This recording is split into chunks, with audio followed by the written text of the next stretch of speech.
same thing. I want y'all to watch this 5-second promise and tell me if you think it's courage or cosplay. Listen, if Donald Trump thinks that by arresting Governor J.B. Pritzker that this fight is over, he is sorely mistaken, because he's going to have to come through me next, and I'm going to pick up right where J.B. left off.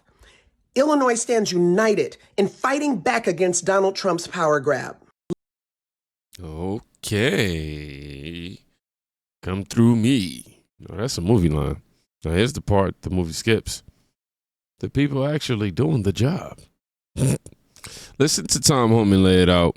How he lays out what happens next when state politics collide with federal law. Governor Pritzker should be calling President Trump up and thanking him for taking over 1,000 criminal aliens off the streets of his state.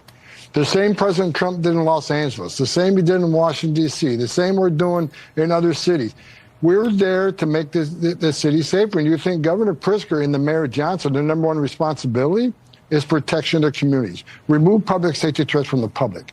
We're there to do that. And we're not going to stop doing it. They can stand aside and watch us do it, but we're going to be out there tonight. We're going to be out there tomorrow. And thank God for Governor Abbott. He's sending troops out there to help protect ICE officers who have over 1,000% increase in attacks. So President Trump's doing the right thing. We're going to continue doing the right thing. We are not stopping what we're doing. Governor Pritzker should be. Homan's message is simple. Public safety isn't negotiable, and the operations won't pause for these little press conferences. You don't have to agree with every tactic to notice the priority stack. Remove violent offenders first. Argue policy later.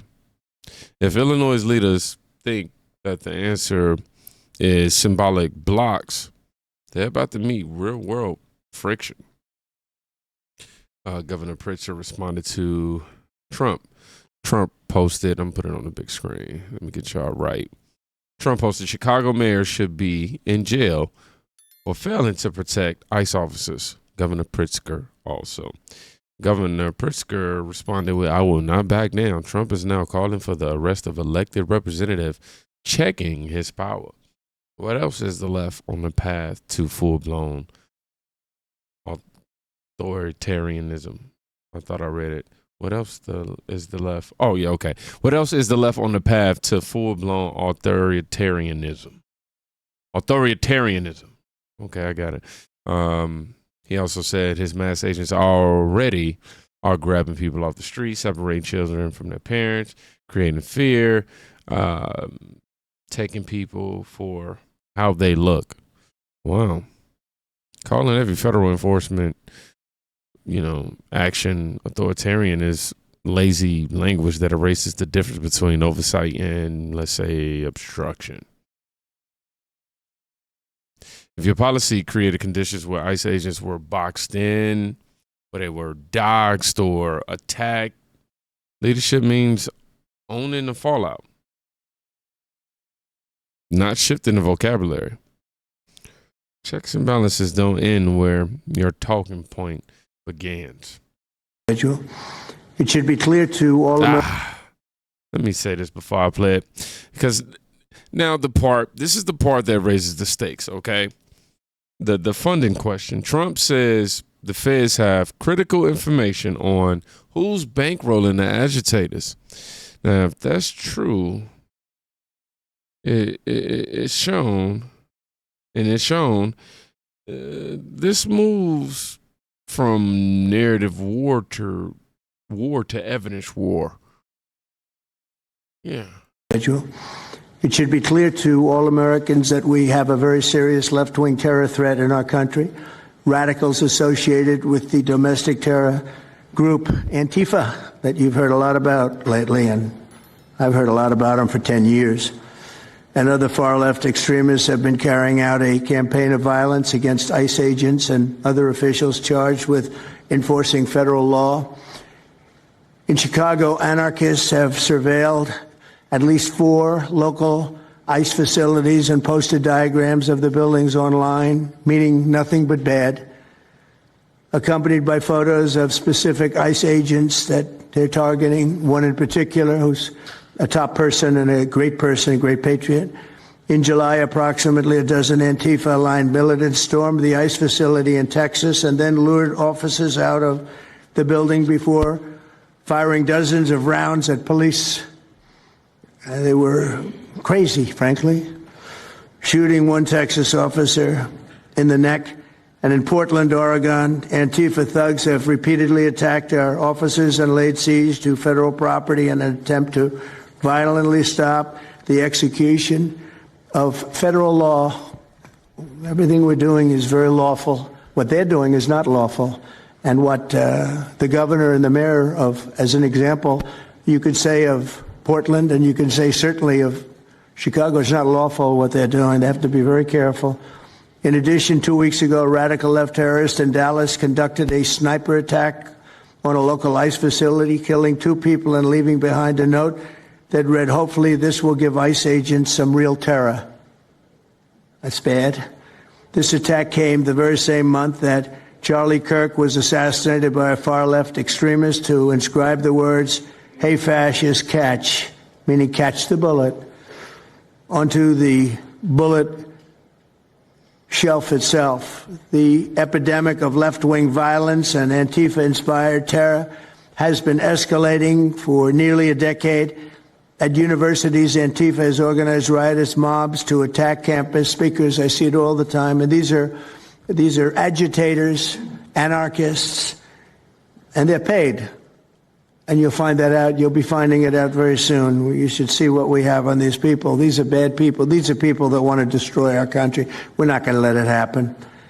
They've used armed gangs to assault local police in cities nationwide, and they've attacked journalists reporting on their crimes. So the journalists that report on their crimes, don't worry, you're very safe. I hope that's not going to turn you around, but they have been very threatening to people, but we're going to be very threatening to them, far more threatening to them than they ever were with us, and that includes the people that fund them. Probably some of the people I know, some of the people I dine with, but if they do, they're in deep trouble. So we're going to be looking very strongly at the people that are funding these operations. When you see the signs, and they're all made out of a beautiful, beautiful paper, beautiful, nice, stiff, very expensive paper, with beautiful wood handles, all the same color. They come from very expensive printing machines. These are not people that write out their signs in a basement that believe in something. These are paid anarchists. At least 3 of these courageous journalists have personally been victims of Antifa attacks. Andy Ngo has been repeatedly beaten by Antifa thugs for his work in Andy is a very serious person, too, I have to tell you. I've been watching him for a long time. Is Andy here? That's what I thought. Hello, Andy. I thought that was you. You're looking better than you do out on those streets, huh? You look much better. It's nice to have you. You feel a little safer here, I think, maybe. Well, not that safe, because you have them. You have to worry about that. But thank you very much. Andy Ngo has been repeatedly beaten by Antifa, and including one assault that left him with a brain hemorrhage. Only days ago, Nick Sortor was assaulted in Portland by a flag-burning mob, and we've made it 1-year penalty for inciting riots. We took the freedom of speech away because that's been through the courts, and the courts said you have freedom of speech. But what has happened is when they burn a flag, it agitates and irritates crowds. They've never seen anything like it on both sides, and you end up with riots. So we're going on that basis. We're looking at it not from the freedom of speech, which I always felt strongly about, but never passed the courts. This is what they do, is they incite. When you burn an American flag, you incite tremendous violence. We have many examples of it, many examples of it, and it's actually down on tape, and you see things happen that just don't happen unless it's the flag that's burning. Very recently, Katie Davis Court was hit in the face with a flagpole in Portland by an Antifa radical, leaving her with a very blackened eye. So, Katie, thank you very much. And I'd like to also say that I watched Nick. Where's Nick? Is Nick here? Nick? Hi, Nick. That was a rough time you went through. I hope you got my little note. I wrote you a note. Yeah, I really appreciated that. It helped a lot because it was a difficult situation. It was very stressful, and your note helped a lot. I truly appreciate it. I thought it was terrible, actually. I thought it was terrible. So we'll talk about it a little bit.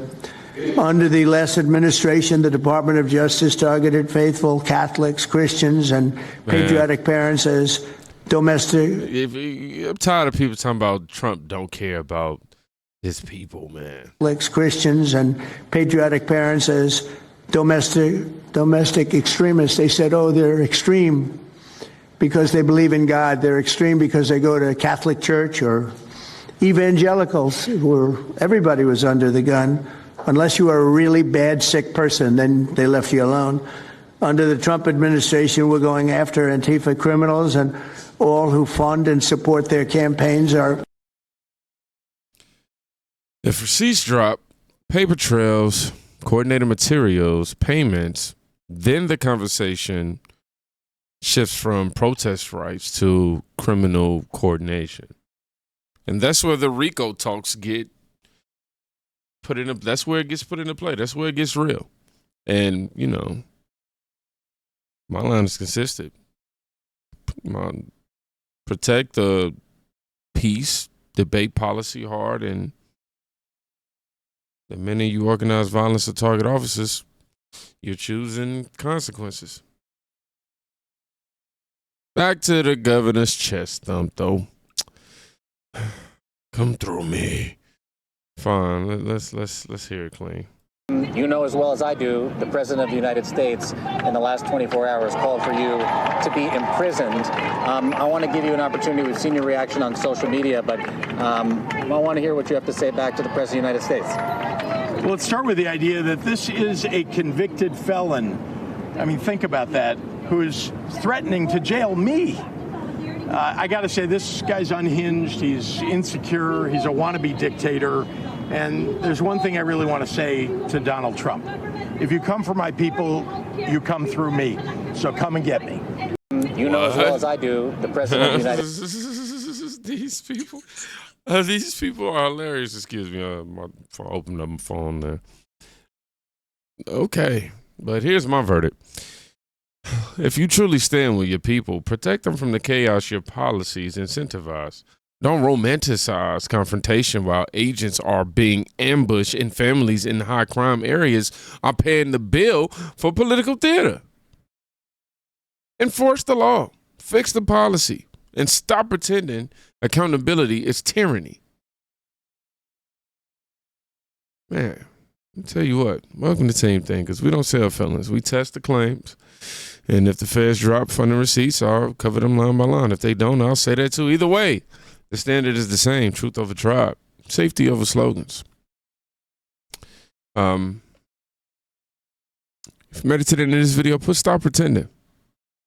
Yeah, let's make anybody who opposes look at the comments and go, yeah, stop pretending. They don't even know they adding to the algorithm. Y'all be safe. Go check on somebody today. You can quite literally be saving their life. Peace.